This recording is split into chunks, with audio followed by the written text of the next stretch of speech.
Ninth class physics chapter number 1 के साथ मैं हूं नवीद मिराज। स्टूडेंट्स, आज हमने नाइन्थ क्लास फिजिक्स का जो टॉपिक पढ़ना है उसका नाम base and the derive physical quantities है। लास्ट टाइम हमने डिफाइन किया था कि फिजिकल क्वांटिटीज़ किसको कहते हैं। फिजिकल क्वांटिटीज़ कहते हैं कि जो भी मैयरेबल जो फीचर है, हमारी पूरी दुनिया का जो मैयरेबल फीचर है, that is called the physical quantity. और हमने इसको डिफाइन ऐसे किया था, a quantity which can be measured through some tool और technique is called the physical quantity. इसके अगेंस्ट हमने नॉन फिजिकल क्वांटिटी को डिफाइन किया था, जो किसी टूल और टेक्निक के जरिए, किसी गैजेट के जरिए मेजरेबल ना हो, that was called actually non physical quantities. But today we are discussing the two major types of physical quantities. One of the type is the base quantity and the other type is called the derived physical quantity. Okay students, तो फिर हम देखते हैं कि basically अब measurement का जो architecture है वो बेस किस पे कर रहा होता है। आपके सामने है कि ये हमारे पास दो ही चीज़ें हैं, एक है हमारे पास इसकी टाइप बेस क्वांटिटी और एक है हमारे पास डिराइव क्वांटिटी। तो इसमें देखें, हम लोग सबसे पहले तो डिफाइन करते हैं कि ये कौन सी टाइप होती है ना। Physics is the science of the measurable physical world. Physics एक ऐसी साइंस है जिसमें मेजरेबल फिजिकल वर्ल्ड को स्टडी करते हैं।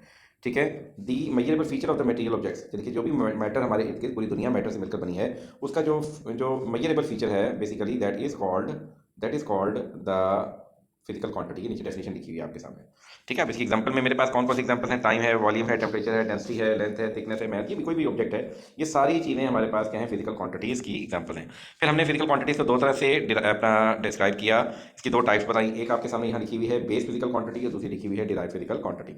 ठीक है, अब बेस बहुत सारी क्वांटिटीज, यानी कि जो कुछ साइंटिस्ट ने क्या किया कि ऐसी क्वांटिटीज़ जो कि फाउंडेशन के तौर पर हमने कंसिडर कर ली, जिससे मजीद कुछ क्वांटिटीज़ को बनाया जाएगा, वो क्वांटिटीज़ कहलाई थी बेस फिजिकल क्वांटिटी। यानी कि ऐसी कुछ क्वांटिटीज़ भी थी जो बहुत ही फंडामेंटल इंपॉर्टेंस की थी, और उनकी खास बात ये थी, उनका खास फीचर ये था कि उससे कुछ और क्वांटिटीज़ को डिराइव किया जाएगा। तो वो क्वांटिटी जो और क्वांटिटीज़ को बनाने में हेल्पफुल हो, that is called the base quantity. तो बेस क्वांटिटी की डेफिनेशन आपके सामने लिखिए, the fundamental pillars of measurement.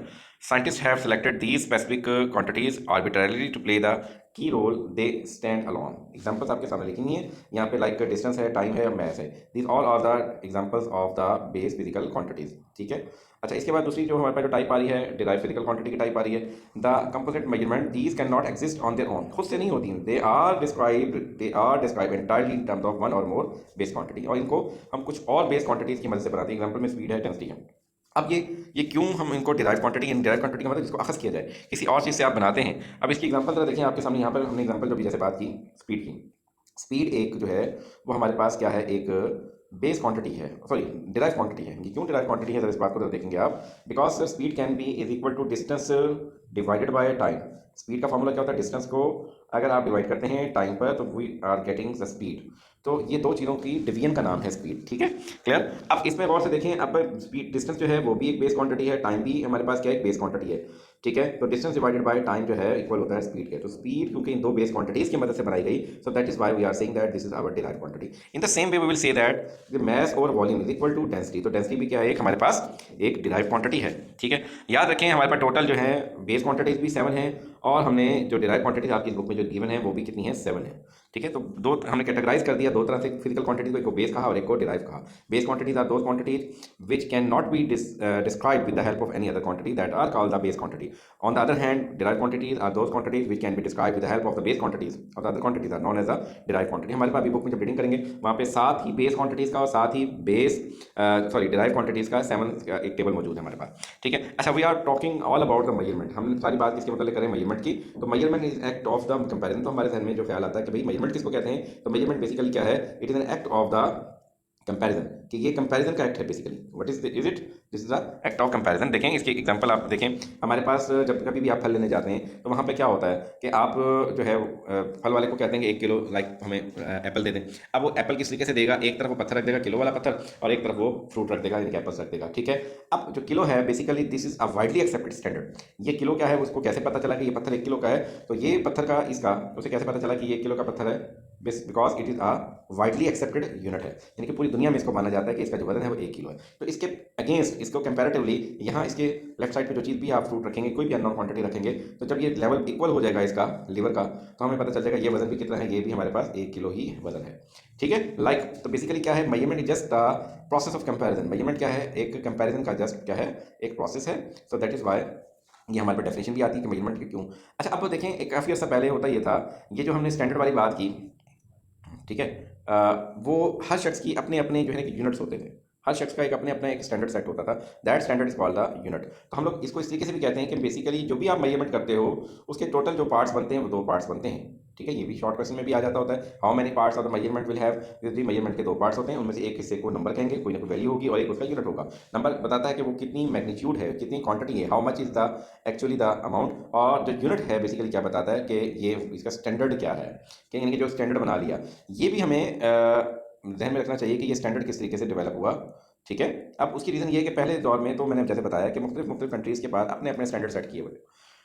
ठीक है, कुछ लोग या उस स्टैंडर्ड को सेट करने से पहले भी जो लोग मेजरमेंट्स करते थे वो डिफरेंट तरीकों से करते थे। कुछ लोग हाथ की पैमाइश थी, कुछ बाजू की पैमाइश करते थे। अब किसी का हाथ बड़ा है, किसी का हाथ छोटा है, तो मेजरमेंट में फ़र्क आ जाता था, लोग कंफ्यूज होते थे। मसलन देखें, ये पर्सन ए का जो हाथ हमें नज़र आ रहा है यहाँ पर, ये हाथ काफ़ी बड़ा है ये वाला, ठीक है, और पर्सन बी जो है इसका हाथ छोटा नज़र आ रहा है आपको। अब जब ये मेजरमेंट करेगा एक एक जैसी ऑब्जेक्ट की, तो ये इसका आंसर आएगा 5 हैंड और इसका आंसर आएगा 8 हैंड्स। ठीक है, क्योंकि इसका हाथ छोटा था, इसको ज़्यादा मेजरमेंट करनी पड़ेगी, तो 8 हैंड। अब हालांकि दोनों बॉक्सेस की जो मेजरमेंट है वो क्या है, आपस में इक्वल है। ठीक है, तो ये भी कन्फ्यूजन क्रिएट होती थी। तो ज़रूरत इस चीज़ की महसूस हुई कि कोई स्टैंडर्ड सेट किया जाए, इसीलिए फिर एक जगह बैठ के तमाम साइंटिस्ट ने एक स्टैंडर्ड सेट कर लिया मुख्तलिफ चीज़ों का, यानी कि एक यूनिट्स का सिस्टम बना लिया। That system of unit is called the system international. उसको हमने नाम दे दिया सिस्टम इंटरनेशनल का। ठीक है, अब ये आपके सामने जो फिगर नजर आ रही है, ये एक प्रोटोटाइप जो है बेसिकली किलोग्राम की है। इंटरनेशनली एक्सेप्टेड है कि ये जो इसका जो वजन होगा वो 1 किलोग्राम होगा, और ये हम लोग मैथ को मेजर करने के लिए यूज़ करेंगे। तो एब्सोल्यूट स्टैंडर्ड है, और ताकि किसी भी तरह की कन्फ्यूजन क्रिएट ना हो, उसको अवॉइड करने के लिए ये एक स्टैंडर्ड सेट किया गया। फिर आप देखें हमारे पास क्या है तो ये इसका फ़ायदा क्या हुआ स्टैंडर्ड को सेट करने का। ये स्टैंडर्ड को सेट करने से हमारे पास जो नेशनल ट्रेड और बिजनेस है बहुत आसान हो गया। साइंटिफिक नॉलेज का जो एक्सचेंज है वो भी बहुत आसान हो गया, और सब लोगों ने इसको एग्रीड कर लिया। तमाम कंट्रीज़ के जो साइंटिस्ट हैं उन्होंने बैठ कर एक जगह डिसाइड कर लिया था कि किसका क्या यूनिट होगा, किसको कैसे मैयर करेंगे। ठीक है, तो यहाँ से ये हमारा ये स्टैंडर्ड सेट हो गया। अब इन स्टैंडर्ड्स के हवाले से बात करें तो उसी को हमने क्या नाम दिया था, यूनिट का नाम दिया था।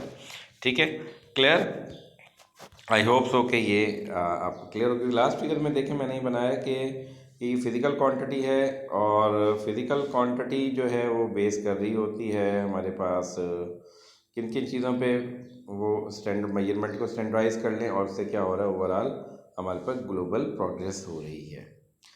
ठीक है जी, तो आई होप सो कि सामने है physics is a science of physical world where we interact with many different types of material objects. Physics क्या है, यहाँ पे ये डेफिनेशन आ गई फिजिक्स की। फिजिक्स जो है it's a science of physical world, physical world की यानी कि मटेरियलिस्टिक वर्ल्ड की स्टडी है, जिसमें आप डिफरेंट ऑब्जेक्ट से वास्ता पड़ता है। These objects are expose in terms of their measurable feature. अब ये जो आपको डेफिनेशन नजर आ रही है, ये एक और डेफिनेशन बन रही है, these objects are expose in terms of the measurable feature known a physical quantities. तो यहाँ तक ये डेफिनेशन किसकी है, फिजिकल क्वांटिटीज की है। ये डेफिनेशन फिजिकल क्वांटिटी की है, और ये डेफिनेशन किसकी है, फिजिक्स की डेफिनेशन आ गई आपके सामने।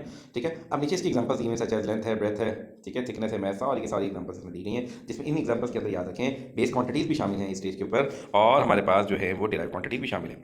अब इसी बात को आगे वो कंटिन्यू कर रहा है कि out of these the scientist have selected arbitrarily some quantities.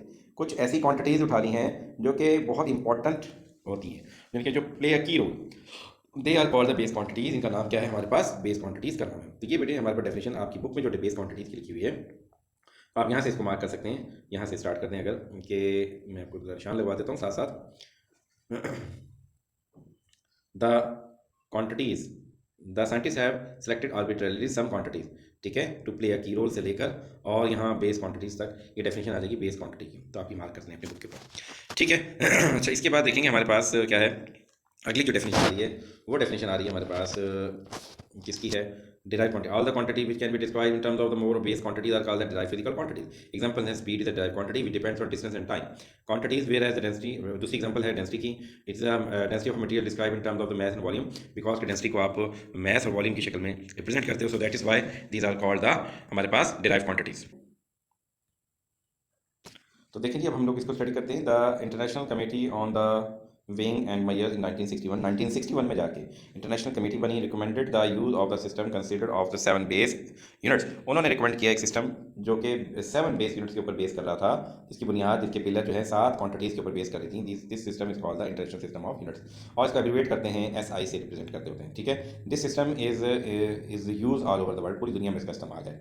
ठीक है, अब हमारे पास यहाँ साइड पर देखेंगे टेबल बना हुआ है, उसमें पहला ये जो यहाँ पे हमारे पास कॉलम बना हुआ नजर आ रहा है, इसमें पहले जो यूनिट लिखा हुआ है वो किसका है, हमारे पास ये जो फिजिकल क्वांटिटी है उसका नाम लेंथ है, और उसका जो यूनिट है वो मीटर है, और मीटर को किस सिंबल से रिप्रेजेंट करते हैं, स्मॉल एम। अगर यहाँ मैं कैपिटल एम लिख दूंगा तो ये रॉन्ग हो जाएगा हमारे पास। ठीक है, तो एज इट इज आपने इसको यूज़ करना है। दूसरा हमारे पास लिखा हुआ है, देखें जरा गौर से, मैस है, तीसरा उसका यूनिट हमारे पास किलोग्राम, उसका सिंबल के जी, के जी, और फिर टाइम है, टाइम का यूनिट सेकंड है और स्मॉल एस से रिप्रेजेंट कर रहे हैं। टेम्परेचर है, केल्विन है, के से रिप्रेजेंट इलेक्ट्रिक करंट है, एम्पियर है, कैपिटल ए है। इंटेंसिटी ऑफ लाइट है, कैंडिला है, सी डी से रिप्रेजेंट कर रहे हैं। इसके बाद देखें अमाउंट ऑफ सब्सटेंस है, मोल है, एमओएल है।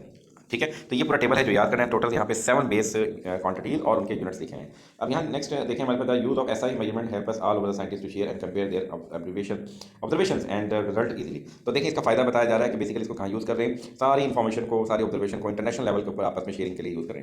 द 7 बेस क्वांटिटीज ये टेबल किया हुआ है, their values are fixed with reference to the international standard, और उनकी वैल्यूज फिक्स्ड हैं। अच्छा, जारी बात है कि लोग एक पत्थर लाइक किलो का, जैसे मैंने पिछली फिगर में आपको दिखाया था, उसका वजन करके क्या है एक जगह पर रख दिया गया है, that is called the international standard. इसी तरीके से मीटर की बात करें, एक से लोहे की सलाख के ऊपर, एक बल्कि लोहे के ऊपर 2 निशान लगा दिए गए, उसके 2 निशानों के दरमियान जो है वो जो लेंथ है मान ली गई कि वो 1 मीटर है, एंड सो ऑन। ठीक है, नेक्स्ट हमारे पास जी बात आ रही है डिराइव यूनिट्स की।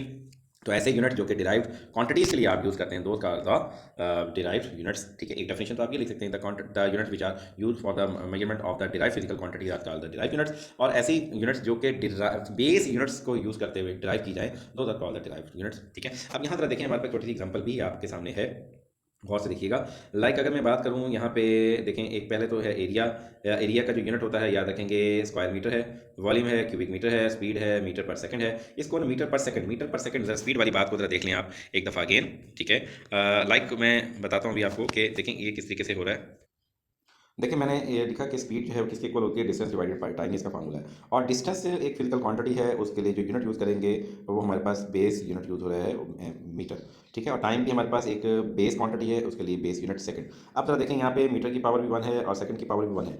अगर मैं इसको इस सेकंड को ऊपर मूव करवा के ले आऊँ तो इसकी जो पॉजिटिव पावर 1 है वो नेगेटिव पावर में चेंज हो जाएगी। So we will say that this is actually word, this is the our unit. और ये कौन सा यूनिट है, डिराइव यूनिट है, because it is form with the help of the 2 base unit that is metre and second. This derive unit is called is the unit of the speed. तो ये speed के लिए हमारा derive unit है। इसी तरीके से जितने भी आप डिराइव यूनिट्स पढ़ रहे हैं वो सारे के सारे किससे बन रहे हैं, इसी की मदद से। अब देखें यहाँ पे मेरे पास नेक्स्ट है जी फोर्स है, फोर्स का यूनिट न्यूटन है, प्रेशर है पास्कल है। ठीक है, और उसके बाद इलेक्ट्रिक चार्ज है, उसका यूनिट कूलम होता है, स्मॉल सी से रिप्रेजेंट करते हैं। प्लेन एंगल, प्लेन में एक्स वाई प्लेन के अंदर 2 प्लेन्स के अंदर जो एंगल बनता है उसको रेडियन कह रहे होते हैं। ठीक है, क्लियर है। तो ये हमारे कोई भी प्लेन्स जो एंगल है, प्लेन से मतलब जहाज वाला एंगल नहीं है, बल्कि प्लेन एक्स वाई जी प्लेन, तो उसमें बनने वाले एंगल को क्या हम मेजर कर रहे होते हैं, रेडियंस के अंदर। ठीक है, तो ये बड़ी डेफिनेशन थी हमारे पास। ये पूरा टेबल था डिराइव क्वांटिटीज का पढ़ रहे हैं। Base unit can not B derive from one another and neither can be resolve into anything more basic. इसको बेस यूनिट्स को डिफाइन किया गया, ये किसी और क्वांटिटी से नहीं बनती। while the units of derived quantities such as speed, area, volume, pressure or electric charge can be derived using the base unit। अच्छा, यहाँ पर आप जरा देखें तो ये बेस हमारे पास यहाँ पे जो डेफिनेशन आ गई ना, ये डिफरेंट टाइप की डेफिनेशन आ गई है। आप देखें ये जो डेफिनेशन है हमारे पास, ये यहाँ बेस यूनिट्स की डेफिनेशन है। ठीक है, तो ये बेस यूनिट्स की डेफिनेशन है, और द यूनिट से लेकर, ठीक है, यूजिंग द बेस यूनिट, ये डेफिनेशन है किसकी वाला, ये हमारे पास डिराइव्ड यूनिट्स की डेफिनेशन है। ठीक है, these are called the derive, बल्कि यहाँ तक आपने डेफिनेशन का निशान लगा लिया। तो ये डिराइव यूनिट्स की डेफिनेशन आ गई हमारे पास। ठीक है, the unit which can be express in terms of the base units are called derive unit. Again ये डेफिनेशन फिर मेरे सामने दोबारा से आ गई है, इसकी है ये डिराइव यूनिट। तो आप वो वाली डेफिनेशन लिखें, ये वाली ज़्यादा आसान सिंपल लिखी हुई है, the unit which can be express term of base unit are called the derive units. अब इसकी एग्जांपल आपने यहाँ से जब भी डिफाइन करने के लिए शॉर्टकट से मैं आता हूँ। अब यहाँ जो एग्जांपल दी गई वो किसकी दी गई है, एरिया की दी गई है। एरिया किसके को, लेंथ मल्टीप्लाई ब्रेथ के इक्वल होती है। ठीक है, अच्छा अब तरह देखें, ये लेंथ क्या है, उसका यूनिट मीटर है, ब्रेथ है, उसका यूनिट मीटर है। तो मीटर 2 दफ़ा हो गया ना हमारे पास। तो जब मीटर 2 दफ़ा हो गया तो मीटर मल्टीप्लाई मीटर, इसकी पावर भी 1 है, इसकी पावर भी 1 है। ठीक है, अगर बेसिस सेम हो, रिजल्ट मैथ्स के अंदर हमने पढ़ा हुआ है, तो पावर ऐड हो जाएगी। तो इसकी पावर 1 में 1 ऐड कर देंगे, m की पावर 2 मीटर स्क्वायर बन जाएगा। ठीक है, और मीटर स्क्वायर बन जाएगा, तो ये हमने मीटर स्क्वायर ही लिखा हुआ है। ठीक है, इसी तरीके से अभी मैंने आपको एलेबरेट करके दिखाया कि स्पीड किस तरीके से उसका यूनिट मीटर पर सेकंड होता है। ठीक है, तो ये हमारे पास पूरा टेबल था जो आपने प्रिपेयर करना है, जिसमें हमारे पास डिराइव्ड यूनिट्स भी आ गई हैं, डिराइव क्वांटिटीज़ भी आ गई, बेस यूनिट्स भी आ गई, बेस क्वांटिटीज़ भी आ गई, और साथ साथ हमने पढ़ा बेसिकली यूनिट किसको कहते हैं और यूनिट की ज़रूरत क्यों महसूस हुई, किस वजह से। और साथ हमने जो डेफिनेशन पढ़ी है आज के लेक्चर में, वो सिस्टम इंटरनेशनल की भी हमने डेफिनेशन पढ़ ली है। और बहुत important question, I hope so कि आज का लेक्चर आपको क्लियर हो गया होगा। कोई भी बात, कोई भी चीज़ पूछनी हो तो ज़रूर आप कमेंट के अंदर आकर अपना ये क्वेश्चन को क्लियर किया करें। ठीक है, थैंक यू। जो चैनल पर न्यू है वो काइंडली चैनल को सब्सक्राइब करें, लाइक करें और शेयर करें। शुक्रिया।